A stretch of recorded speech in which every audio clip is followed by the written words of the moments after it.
बड़ी कठिनाइयाँ थी पानी की यहाँ। सभी के घर वाले सभी को एक एक डब्बा दे देते थे और कहते थे जब तुम घर आओगे तो खाली हाथ मत आना, पानी को साथ लेकर आना। यहाँ से हम लोग कई बार तो ऐसे ढंगों में रखते थे और फट दूसरे पुंगड़े में गिर जाते थे, स्लिप हो जाते थे। लोग क्या करते थे, भरा बर्तन देखा और उठा के गायब। तो हम ये करते थे कि पानी भर के झाड़ियों में छुपा दिया। और हम लोगों ने ध्यान नहीं दिया, पीछे से भालू आया, उसने एक लेडीज पे अटैक कर दिया। कहा जाता है जल ही जीवन है, लेकिन सोचिए अगर कहीं जीवन तो हो मगर जल ना हो तो। यही कहानी है उत्तराखंड के पौड़ी गढ़वाल जिले के एक छोटे से गांव सीमन की। यहाँ हर बूंद के लिए घंटों की चढ़ाई और हर घूंट में थकान की एक कहानी छुपी थी।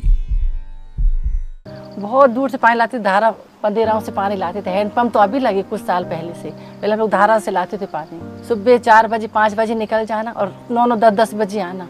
कभी तो रास्ते में बाघ भी मिल जाते थे, कभी भालू भी मिल जाते थे। शाम के टाइम 5 साढ़े 5 बजे के टाइम लोग पानी भरने जा रहे थे, वहाँ भीड़ थी। दूसरे गाँव के भी थे और हमारे गाँव के भी थे। और हम लोगों ने ध्यान नहीं दिया, पीछे से भालू आया, उसने एक लेडीज पे अटैक कर दिया और उसको छोड़ा, गिराया थोड़ा और फिर दूसरे पे किया। और ऐसे में 3-4 लेडीजों को वो किया उसने। कई बार मतलब ऐसा भी हुआ है कि छमाही इम्तिहान, हाफ ईयरली जो एग्जामिनेशंस होते हैं, तो हमने पेपरों के दौरान हमारे दिमाग में बातें चलती थी, जितनी जल्दी पेपर करके छूटेंगे उतनी जल्दी हम अपना पानी भर देंगे ताकि हमें लाइन ना लगानी पड़े। जिसके छोटे बच्चे रहे उसको कमरे में बंद कर देना और तब पानी के लिए जाते थे भूखे प्यासे, वहाँ इलेक्ट्रिक बाथरूम सब अंदर। पहले किसी की मतलब लड़की की शादी या लड़का की शादी होती थी ना, तो हम 1 महीने पहले सारे गांव के मिलकर पहले बोलते थे कि उनके घर पे पानी जमा कर दो कि वहाँ पे शादी है भाई, वो पानी कहाँ से लाएंगे। तो जब लड़की की शादी होती थी तो लड़की को टेंशन होती थी कि अगर मेरी शादी हो रही तो हमारे घर में पानी कौन लाएगा। वो मेहंदी तब लगाती थी, पहले वो पानी ला के अपने घर में रखती थी, तब वो मेहंदी लगाती थी। जल को जीवन मानने वालों ने जल जीवन मिशन का बीड़ा उठाया। एक ऐसा संकल्प जिसने ठाना कि हर गांव, हर घर और हर भारतवासी तक शुद्ध पेयजल पहुंचाना अब सिर्फ सपना नहीं, एक राष्ट्रीय प्रतिज्ञा है। जब पहली बार नल आया तो सबने उसकी पूजा की, किसी ने धूप किया, किसी ने चुन्नी बांधी, किसी ने चावल चढ़ाए। तो इस तरह का मतलब लोगों पे काफी उत्साह था। ऐसा लग रहा था कि घर ही भर दे हम लोग पानी के अंदर।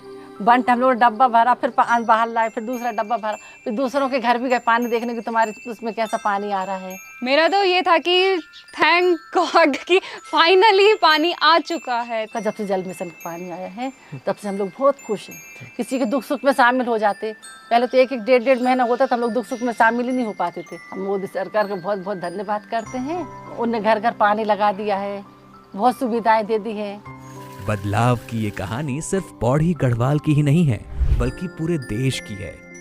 ಮತ್ತೆ ಪ್ರತಿ ಮನೆಗೂ ಒಂದು ಈ जल जीवन मिशन इंद अनुकूल आಗಿದೆ।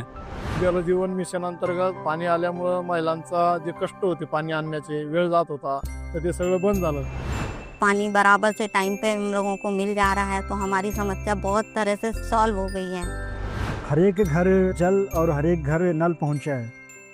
जहां साल 2019 में लिए गए एक संकल्प ने 15.58 करोड़ से ज्यादा घरों तक साफ पानी पहुंचाया है। दुर्गम इलाकों में नल से बहता जल आजादी का प्रतीक बना है, जहां महिलाएं घड़ों के भार से मुक्त हुई हैं। अब हमारे गांव में नल में तो पानी आया ही, लेकिन उसके साथ जो लौटा है वो है गांव की सुरक्षा। बच्चों का बचपन लौट आया है, घर की साफ सफाई, सब कुछ जो सब पानी पे निर्भर था वो सब चीज़ें लौट आई हैं। और सबसे ज़्यादा झगड़े जो पानी की वजह से होते थे, अब वो सारे रिश्ते जो आपस में बहुत ही बेहतर हो चुके हैं। एक नल ने हमारा पूरा जीवन बदल दिया है। जो हम सालों से सोचते आ रहे थे वो अब जाके पूरा हुआ है। जब जल मिलेगा तो जीवन मुस्कुराएगा और पीने का पानी हर घर नल से आएगा। यही है हमारा मिशन, भारत का मिशन, जल जीवन मिशन।